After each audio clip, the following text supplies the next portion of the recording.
ನಮಸ್ತೆ ಸ್ನೇಹಿತರೆ. ಈ ವಿಡಿಯೋ ಮಾಡೋ ಉದ್ದೇಶ ಮೇನ್ ಕೊರೋನಾ ರೀಸನ್ನು. ಯಾಕೆ ಈ ವಿಡಿಯೋ ಮಾಡ್ತಾ ಇರೋದು ಅಂದರೆ, ಹಾಸ್ಪಿಟ್ಲಿಗೆ ಹೋಗಿದ್ದೆ. ತುಂಬ ಹೊಟ್ಟೆ ನೋವಿತ್ತು, ತುಂಬ ಬ್ಯಾಕ್ ಪೇನ್ ಇತ್ತು. ಹಾಸ್ಪಿಟ್ಲಿಗೆ ಹೋಗಿ ತುಂಬ ಪೇನ್ ಇದೆ ಅಂತ ಡಾಕ್ಟ್ರಿಗೆ ತೋರಿಸಿದ್ದಕ್ಕೆ ಸ್ಕ್ಯಾನಿಂಗ್ ಮಾಡಿಕೊಡೋದಕ್ಕೆ ಒಂದು ಸ್ಲಿಪ್ ಬರ್ಕೊಟ್ರು. ನಾನು ಹೋಗಿದ್ದು 2ನೇ ತಾರೀಕು ಹಾಸ್ಪಿಟ್ಲಿಗೆ.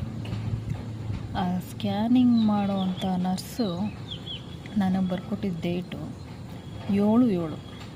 ಅಂದರೆ ನಾನು 2ನೇ ತಾರೀಕು 6ನೇ ತಿಂಗಳಲ್ಲಿ ಹೋಗಿದ್ದಕ್ಕೆ 2025. ಆ ನರ್ಸ್ ಬರ್ಕೊಟ್ಟಿದ್ದು 7/7/2025. ತುಂಬ ಹೊಟ್ಟೆ ನೋವು ಆಗ್ತಿಲ್ಲ.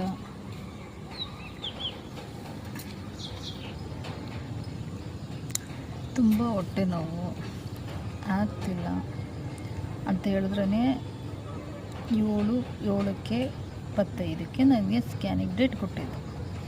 ಇಲ್ಲ ಆಗೋದೇ ಇಲ್ಲ ಅಂತ ಹೇಳಿ ಡಾಕ್ಟ್ರ್ ಹತ್ರ ಹೋಗಿ ಕೇಳೋದಕ್ಕೆ, ಸರ್ ತುಂಬ ಈ ಡೇಟ್ ಕೊಟ್ಟಿದ್ದಾರೆ, ಈ ಡೇಟ್ವರೆಗೂ ವೆಯ್ಟ್ ಮಾಡೋಕ್ಕಾಗಲ್ಲ, ತುಂಬ ನೋವಿದೆ ಅಂದಿದ್ದಕ್ಕೆ ಅವ್ರು ಹೇಳಿದ್ದು ಡಾಕ್ಟ್ರು, ನನಗೂ ಇದಕ್ಕೂ ಸಂಬಂಧ ಇಲ್ಲ, ನೀವು ಅಲ್ಲೇ ಮಾತಾಡಬೇಕು ಅಂತ ಹೇಳಿದ್ರು. ಅಲ್ಲೇ ಹೋಗಿ ಮಾತಾಡಿದ್ದಕ್ಕೆ ನರ್ಸ್ ಏನು ಹೇಳಿದ್ರು, ಇಲ್ಲ ಅದೆಲ್ಲ ಬುಕ್ಕಿಂಗ್ ಆಗಿಬಿಟ್ಟಿದೆ ಅಂತೆ. ನಾನು 2ನೇ ತಾರೀಕು ಹೋಗಿರೋದು ಅಂತಂದರೆ 1 ತಿಂಗಳು 10 ದಿನಕ್ಕೆ ಎಲ್ಲ ಬುಕ್ ಆಗಿರುತ್ತಾ. ಅಂದರೆ 1 ದಿನಕ್ಕೆ ಗೋರ್ಮೆಂಟ್ ಹಾಸ್ಪಿಟ್ಲಲ್ಲಿ ಎಷ್ಟು ಜನಕ್ಕೆ ಸ್ಕ್ಯಾನಿಂಗ್ ಮಾಡೋಕ್ಕಾಗತ್ತೆ? ಬೆಳಗ್ಗೆ 3 ಜನ, ಊಟ ಆದಮೇಲೆ 3 ಗಂಟೆಗೆ ಬರ್ತಾರೆ ಹಾಸ್ಪಿಟ್ಲಿಗೆ. ಊಟ ಆದಮೇಲೆ 3 ಜನಕ್ಕೆ ಅಷ್ಟೇ ಸ್ಕ್ಯಾನಿಂಗ್ ಮಾಡೋಕ್ಕಾಗತ್ತಾ ಒಂದು ದಿನಕ್ಕೆ? ಈ ಲೆಕ್ಕ ಹೆಂಗೆ ಹೇಳ್ತಾ ಇದ್ದೀನಿ ಅಂದರೆ, ಅದನ್ನೇ ನಾನು ಸಪ್ರೇಟಾಗಿ ದುಡ್ಡು ಕೊಟ್ಟು ಮಾಡಿಸ್ದೆ ಹೊರಗಡೆ. ಸ್ಕ್ಯಾನಿಂಗಿಗೆ 1,500 ಕೊಟ್ಟು ಮಾಡಿಸ್ದೆ. ಗೋರ್ಮೆಂಟಲ್ಲಿ ಹಾಸ್ಪಿಟ್ಲಿಗೆ ಹೋಗಿದ್ದಕ್ಕೆ ಆ ಡೇಟ್ ಕೊಟ್ಟರು, ನೋವು ತಡ್ಕೊಳಕ್ಕಾಗದೆ ಸಪ್ರೇಟಾಗಿ ಹೋಗಿ ಮಾಡಿಸಿದ್ದಕ್ಕೆ ಅಲ್ಲಿ 5 ನಿಮಿಷ ಸ್ಕ್ಯಾನಿಂಗ್ ಮಾಡಿದ್ದು.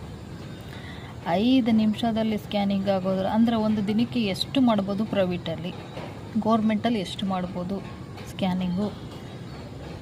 ಅಂದರೆ ಕೆಲವೊಂದು ಕಡೆ ದೊಡ್ಡ ಹಾಸ್ಪಿಟ್ಲ್ ಅಂತ ಒಂದು ಕಡೆ ಇರುತ್ತೆ, ಒಂದು ಡಿಸ್ಟಿಕ್ಸಲ್ಲಿ, ನಮ್ಮೂರಲ್ಲಿ ಒಂದು ಕಡೆ ಇದೆ.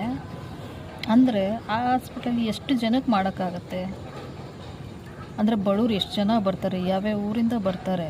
ಅದೇ ಅಂದರೆ ಅವ್ರಿಗೆಲ್ಲ ಬರೋರಿಗೆಲ್ಲ 1 ತಿಂಗಳು ಡೇಟ್ ಕೊಟ್ಟು ಮತ್ತು ಆ ಊರಿಂದ ಅವ್ರು ಬರಬೇಕು. ಅಂದಮೇಲೆ ಈ ಕೊರೋನಾ ಅನ್ನೋ ಕಾಯಿಲೆ ಮಧ್ಯದಲ್ಲಿ ಎಲ್ಲಿ ಬರುತ್ತೆ? ಕೊರೋನಾ ಬಂದಿದೆ. ಫಸ್ಟು ಲಾಕ್ಡೌನಲ್ಲಿ 2